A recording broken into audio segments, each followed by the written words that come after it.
Hi everyone, কাল তোমাদেরকে বলেছিলাম মেলায় যাব। তো চলো আজকে মেলায় যাওয়া যাক। আর কি কি করলাম সেখানে সেটাও তোমাদের সাথে শেয়ার করব।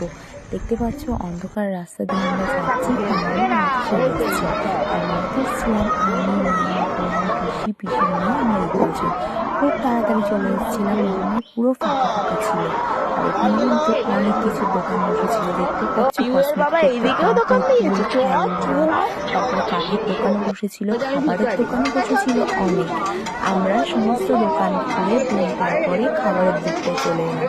কি কি খাবার খেতে হবে সেটাও তো দেখতে হবে, তাই না? তো চলো, এখান থেকে একটা ক্লিপ পছন্দ হয়েছিল কিন্তু আমরা নেইনি। তারপরে পিসির মেয়ে একটা ক্লিপ নিয়েছিল, সেটা নিয়ে তারপর আমরা ফুচকা খেতে চলে গেলাম। ফুচকা টুচকা খেয়ে আমরা বাড়ির জন্য বাদাম, জিলাপি, তারপরে রোল এগুলো নিয়ে একটা আইসক্রিম খেতে খেতে বাড়ির পথে রওনা দিলাম। আর আমরা যখন বাড়ির পথে রওনা দিচ্ছিলাম তখন কিন্তু আস্তে আস্তে মেলাতে ভিড় জমছিল। দেখতেই পাচ্ছ কত লোক মেলাতে।